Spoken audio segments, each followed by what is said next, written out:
thing, and it's like, we make it like a very big deal. It doesn't happen in this part of the world, the South Asia especially, and we are very inclusive and we are very gender equal or like opportunity equal. But yeah, like Puspaji said, it's good to it all is in the papers. Maybe the racism that we see and we hear and we learn in America or like the U.S. or in the Western countries, we might not feel it here, but we have a similar cousin of racism that's called casteism, which exists in this part of the world. And with casteism, I mean, it is like there's a very thin difference, or I would say there's a big difference between racism and casteism, but the oppression is similar. The feeling of that discrimination is very similar. And if you're a religious minority, or you come from a very limited caste and everything, you sort of feel it. I want to link it up with my background. I come from an indigenous community in Nepal. It's called the Nevars, and we speak Nepal Bhasa in Nepal. Like my dialect is Nepal Bhasa, but unfortunately, I don't speak fluent the language, because my parents, when they were like when they were growing up or they were here, there was a lot of transition that happened in Nepal during the 60s and the 70s. The political economical transition happened, and because they spoke Nepal Bhasa, the regular national language Nepali was not very clear. And because of that, there had been discrimination, like because of their dialect and everything. So a lot of families made sure that their children do not go through the same. So they stopped the kids from learning the language and pushed them to learn English or Nepali as their primary language. But the good part is, because we are learning, and like Shireen said, that we are unlearning a lot of things, and it is very important to unlearn, because we have a limited memory space in our minds, right? So if we are putting in more information, we need to make space for new information. So unlearning is very important. So we unlearned a lot, and now these kids are going back and learning their language. And it's a positive thing, right? But I'm not saying it doesn't exist anymore. It does exist. There's a lot of caste part of the world, and especially to women, it's again a different ball game, right? And for me, even if I don't know if you guys know or not, Nepal has like 8% for women in any sector, as in especially the government bodies. You have to have 33% of women representation, but it's a token position that a woman gets, right? And that also so many times is not fulfilled. And I'm not saying they are not capable women. Their women are extremely capable. They are fighters. They are like, I would say they are superhumans. They do everything, and still they get to make their careers. And getting the token the position, that 33% position, I think like a lot of women now are coming out and proactively getting involved in the work they are doing. It's just not a position. It's not just a token position the government is giving these women, but they are changing. Things are changing, and I really want to look at it in a very positive way. It's a hustle in South Asia. It's a hustle every day. We need to prove that we are better. We need to prove that we are equal. We need to prove that we are strong enough to go. So I think that's about it. Thank you so much. Thank you, Savarna. Muntasir, would you like to share the issues that are in your region and the movements that have taken place?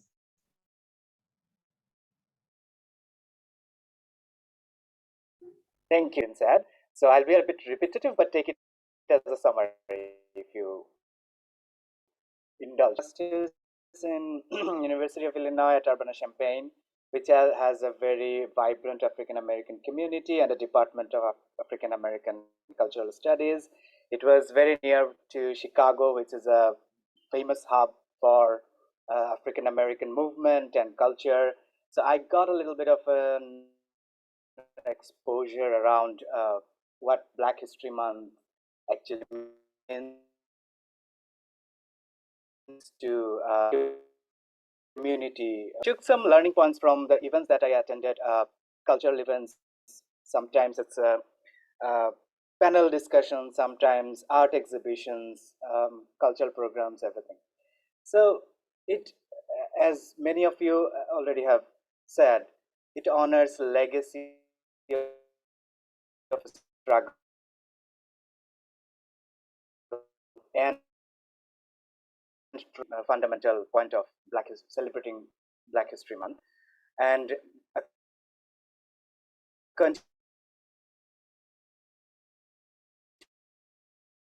engagement with history is actually very important to understand present.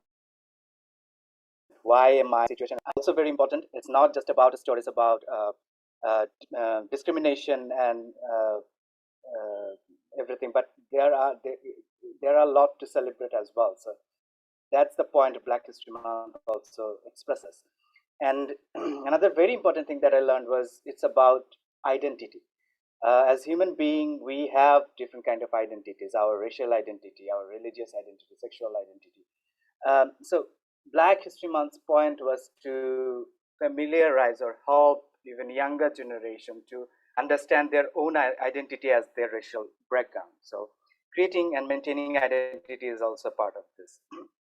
And it actually creates a basis and a fresh reminder for people and organizations who are working to reduce discrimination, eliminate the discrimination, to visualize and reimagine the future and what lies ahead, and really to work around persistent injustice, which is systemic. One example that I talked about a lot with the African American community is the cycle of poverty. One of the issues that they face, that they have been struggling to break that cycle of poverty. So understanding the history of oppression has been a very crucial point in this struggle. So when I think about what I do at my country, or even for general South Asian community, we have a lot of different, as Sharna was saying, uh, though we don't have racial injustice in that form, we have a lot of other kind of discrimination in the form of gender, religious minority, sexual identity, class, caste, indigenous population, language barriers, disability, a lot of other sectors. We have similar kind of systemic oppression, not just day to day, it's just socio-economic, political sphere, like the systemic oppression. And the common theme is systemic injustice and persistent uh, oppression. We have achieved a lot, but a lot is still there. So that persistence is the similarity with the issues that African American community faces. We have I achieved a lot in women's empowerment, but why is it that still women are the second-class citizen in our community? Why is it so persistent? Understanding that, working behind that, we need to understand the history of feminist movement in South Asia, and specifically in Indian subcontinent. Then comes to Bangladesh. So understanding that regional level of historic movement and what instigated those, what came out of those. So understanding that is also the similarity, kind of like Black History Month culture as well. We need to integrate this history of progress and struggle in our curriculum, which we do not have in any sector that we mentioned: indigenous history, feminist movement, religious movement, anywhere. We need to integrate this history in our curriculum so that our younger generation, even up to the tertiary education, students can learn about it and become a holistic human being. Like, for example, it's not to down anybody, just a fact that many schools, like technical schools in my country, engineering schools, they don't really teach about social justice or social issues, stuff like that. So we need to incorporate that in the curriculum. Black History Month actually originally started to address this issue, that in schools, Black or African American historical figures were not introduced other than as slaves or a colonial subject, but they were heroes. That was not presented. So we need to understand and incorporate in our curriculum about our heroes, our movement leaders as well, whatever sector that we are addressing it. So to refresh our minds, to appreciate how far we have come, and to reimagine where we have to go, to get inspired, and also to get good solutions to our problems. For example, during last year, there was a reignited movement, feminist movement happened in Dhaka. There was a lot of rapes happening, a lot of domestic violence was happening during the COVID lockdown. So feminist organizations and leaders came together under a single banner, which is called Feminists Across Generations. And we took to streets, we talked to the policymakers. And during this process, there were several different groups of feminist organizations which were protesting at different segments. And when we were advocating for solutions, we differed a little. So government did, they introduced death penalty, but we did not, we were actually not advocating for death penalty because it has some downside to addressing the crime side of it, like the legal, we're advocating for legal reform. But another group of this movement people, they advocated for death penalty. So to understand what solution is effective, we need to understand our history as well, like Black History Month culture. And we are approaching 1st to March. Similar movement is International Women's Day and International Women's Month that is celebrated. I understand that people like Morgan Freeman opposes celebrating days. As Nadeem was saying, there are a lot of theories and opinions against, like against celebrating this kind of days. The concern is valid. The concern is that we actually, the movement becomes day-centric. Rest of the year, we forget about it. We just only the day come, we do some talk shows and we forget about it, but it needs to be integrated in our life, in our culture, in our work. So that's the point of those people. But I think that's a caveat that we need to keep in mind. But there is no alternative to celebrating this days and months, to all the benefits that we all have been pointing about, and to create our identity. So as a feminist activist, what is my identity? What is fellow organization's identity? I identify as an intersectional feminist, but there are lots of other schools.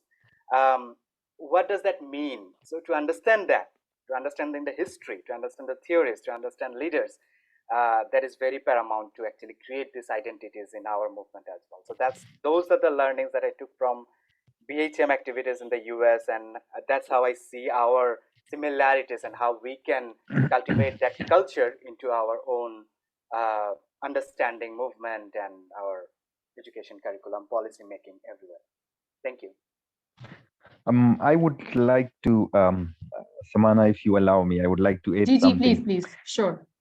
I would second Muntasir and Swarna, because I believe that it is not each and everything that we do for ourselves. There are certain things which we do for our forthcoming generations. And I'm afraid if we do not make these things a part of the curriculums, I'm afraid again the same situation, the same history, because history repeats itself. Like as Swarna said, that we already have this thing, discrimination in the name of caste, the caste system that we have. And you know, Samana, very well, we have it in Pakistan, when we have it in every culture. So this discrimination, which is based on the caste system, it is pushing the people. It is the marginalized people, and they believe that they were born like this, and is a part of our curriculum. Because if we talk about it, it does not make that difference, but if we teach it to our kids and the next generations, they come and they speak about it, they would be in a position to look into our eyes and say that no, we would not tolerate any discrimination in this context. So it's not for us. We may not have the same effect on our society and upon us, but our forthcoming generations, we can prepare them for standing against such discrimination. So again, it comes to one simple sentence that there are certain things we do for ourselves, whereas there are certain things which we do for our forthcoming generations. So I believe that this is a duty on the part of each and every one of us, that we incorporate these things into the curriculum, so that we train and we teach our forthcoming generation, so that they have the guts to stand against any discrimination, may it be on the basis of gender, may it be on the basis of caste, may it be on any other ground, but they should be in a position to stand against it.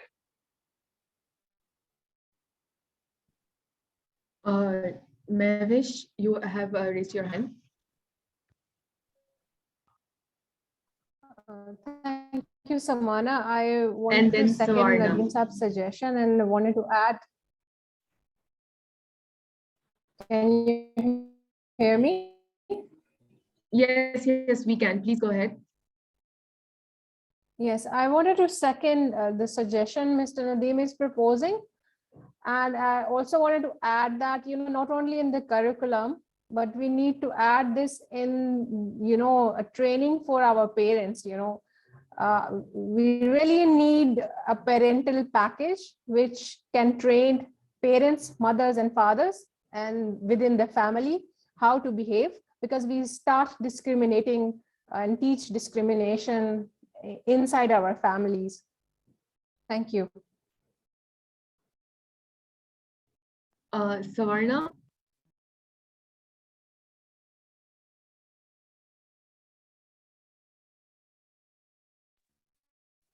Your mic is muted. Can you please unmute your mic?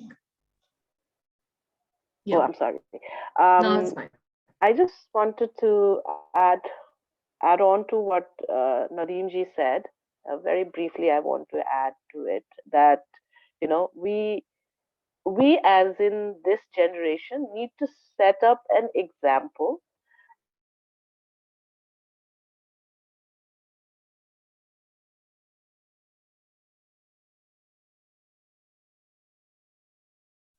I think we have lost connection with Savarna. Hi, I'm just going to make it very brief. I just wanted to add on to what Nadeem ji said, was that, we as this generation need to set an example for the next generation. And I really want to emphasize on the part that we need to unlearn as us individuals. We also need to unlearn a lot and then learn things. And like you said, there need to be documentation of history. I totally agree on that's a brilliant idea. We South Asians don't have documentation of things, especially in Nepal. We don't have documentation of things.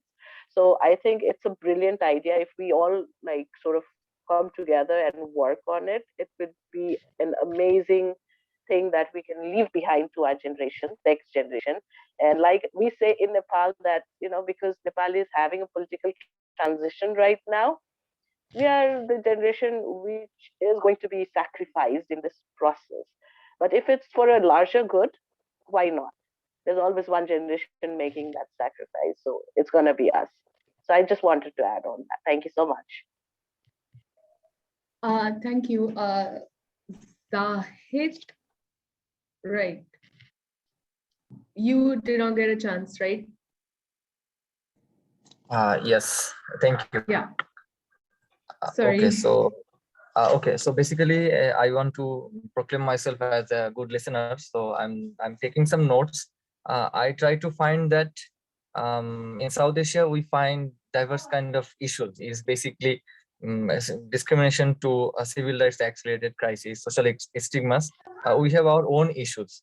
And I find that through our social medias, we try to discuss these things more openly, because we find that a lot of young people, they are nowadays spend their time on their social medias, on their gaming platform.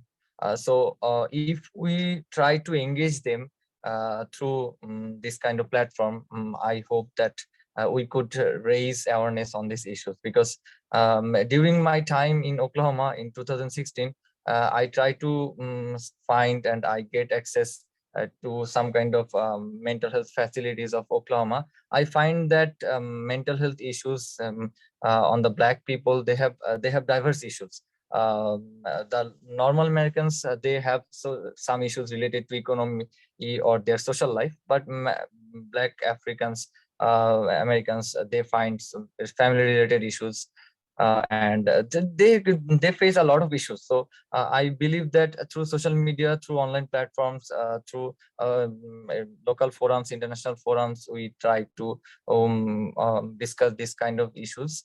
We would communicate them, and we hope, as I find that there is a speaker who is trying to saying that we try to connect the future generation. So if we try to write more, because we talk a lot, we are attending a lot of discussion, but there is very poor writing, very poor writing in our local languages, very poor writing in English. So I believe if we try to write these issues, I hope our next generation, they could get a lot of information from us.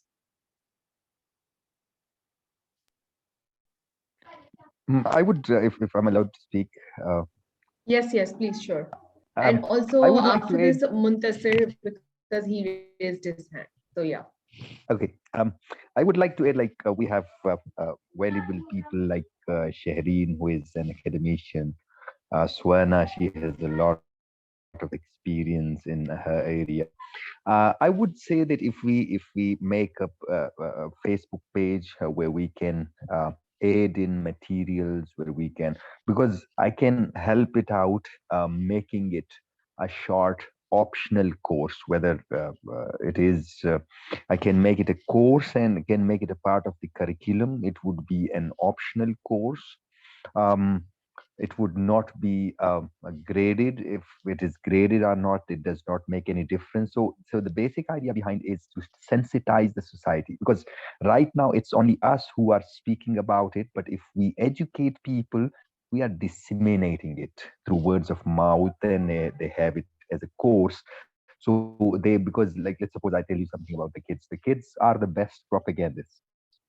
The moment they are off from school and they reach home and they start telling their mothers, this is what my teacher said today, this is what my teacher said today.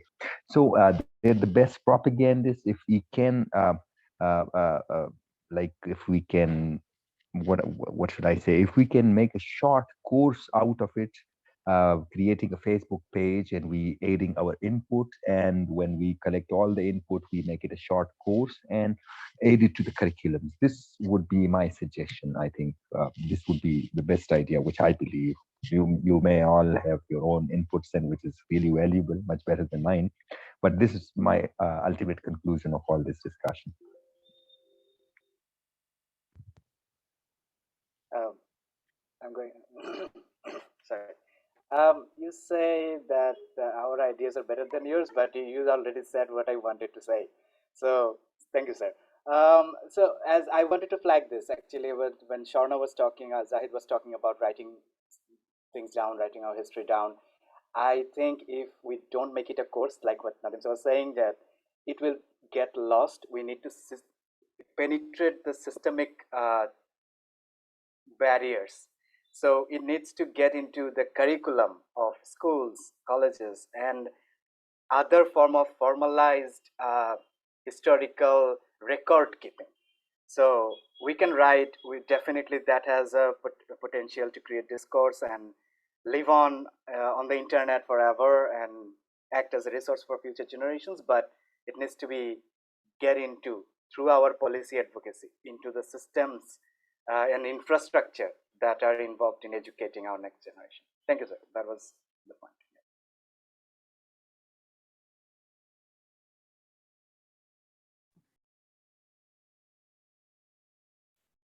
Anyone would like to go or that has some more input?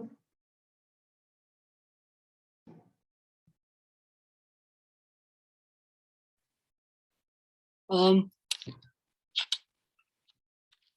I just wanted to add that,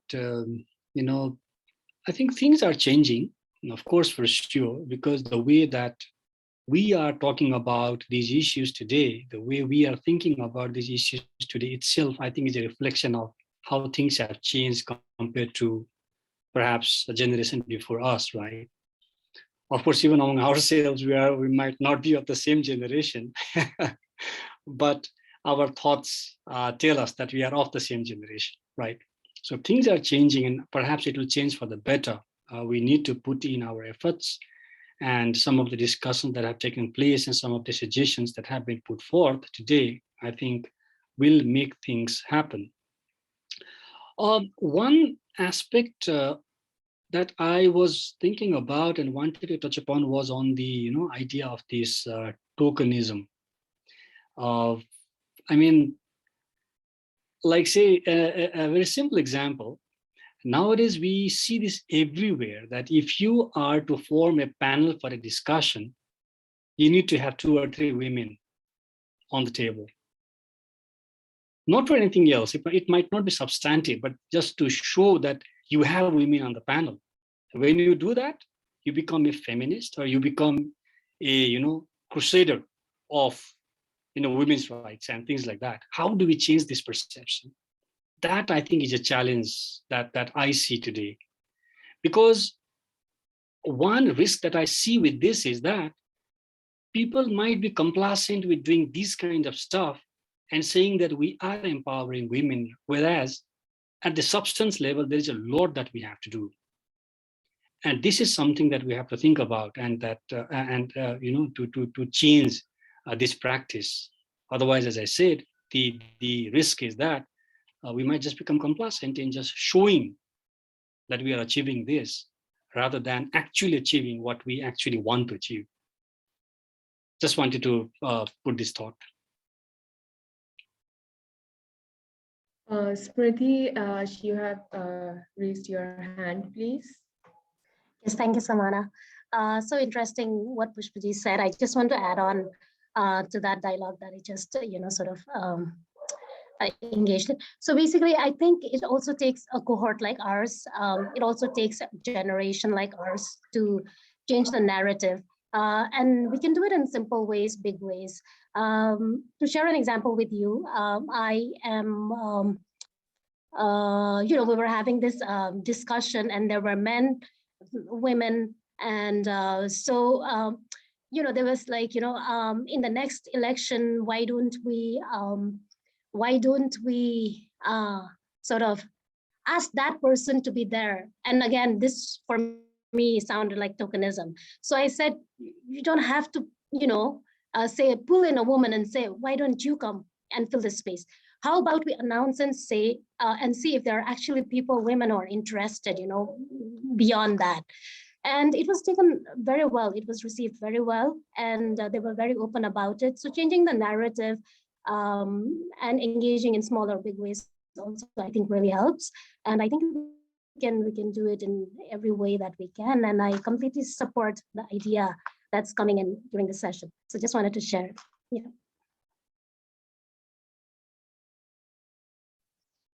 Thank you. Muntasir, you raised your hand, please.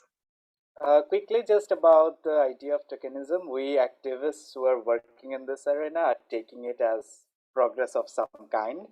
Tokenism is better than having none. So still through tokenism, we can grab some spotlight and talk about it. So token women in a panel, we are still appreciating it. And I appreciate your optimism about change, Mr. Sharma, because we are getting a little frustrated sometimes, and it's very difficult to keep our energies up to go on. So thank you for your optimism.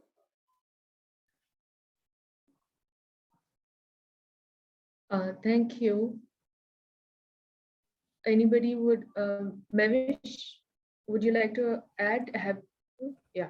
Yes, I just a thought came in my mind. If you don't have that tokenism at the moment, it's still tokenism for women's participation.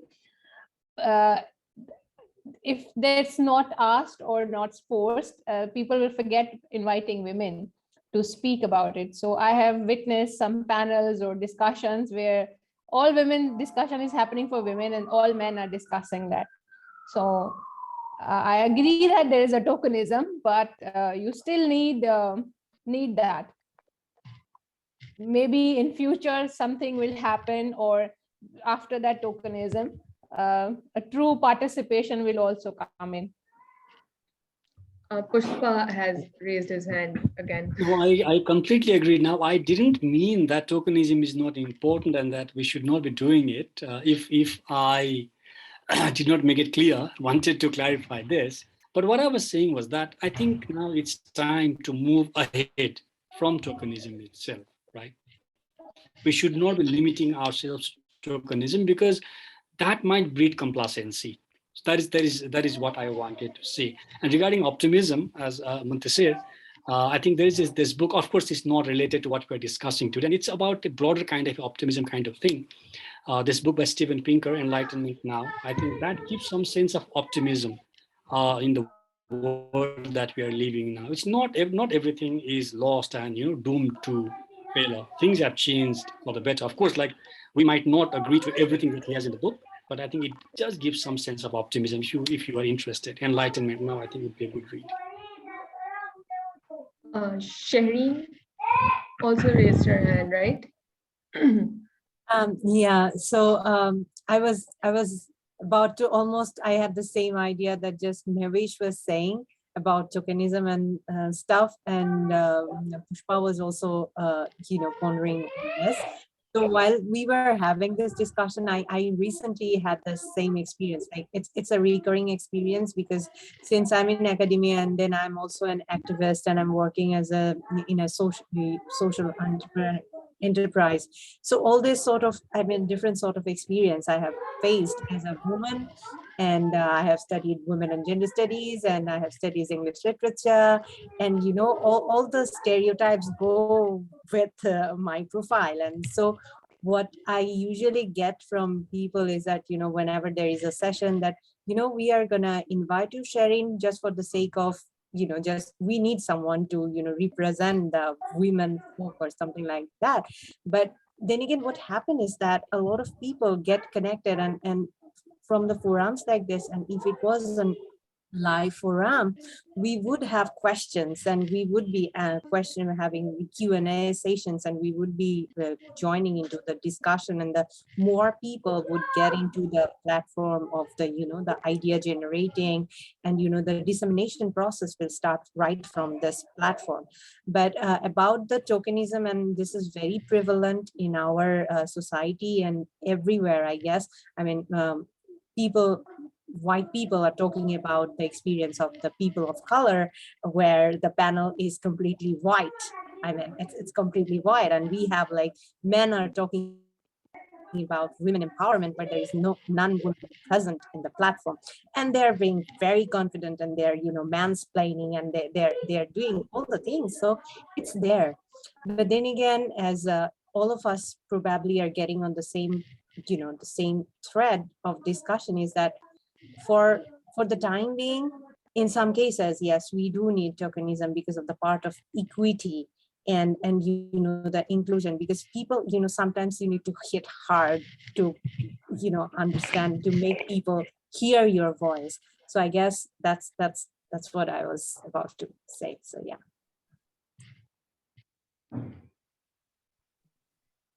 Thank you. Nadeem sir, would you like to add? Yeah, on a lighter note, I would say that we always need a woman on every forum. If you want the men to behave, you definitely need to have a woman on that forum. It was a lighter note. Diversity. It's I believe diversity. It's the beauty of each and every forum. Like you need to keep it diverse, as many people, as many minds, as many ideas. If you restrict it, like as Shireen said, that even the white people would be talking about the people of color. So you want to make it diverse, you want to have more of the inputs, make it as diverse as is possible.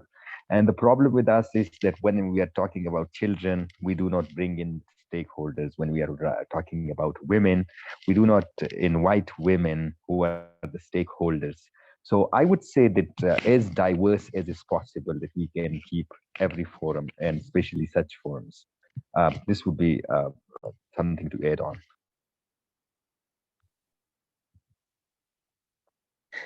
Anyone want to add anything else?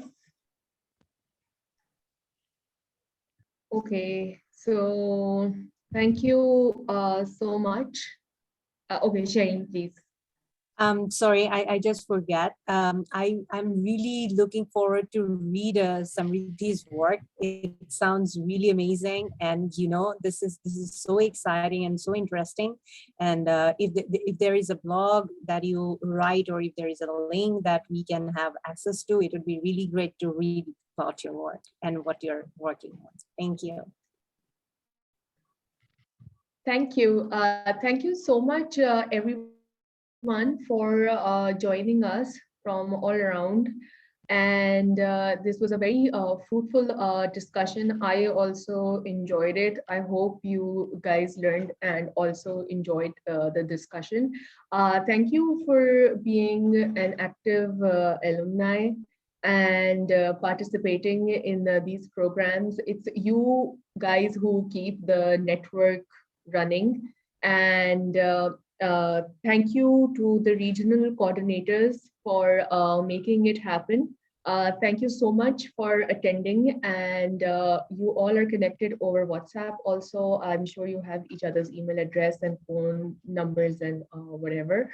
So you guys can connect however you guys want. And thank you so much. Thank you so much, And thank you, everyone. everyone. It was Thank really you, lovely to everyone. see Thank you. beautiful people Thank out you so there. It much. was really a pleasure to meet you all. I really enjoyed it. All of you, it was lovely. Thank you so much. Thank Thank you. you.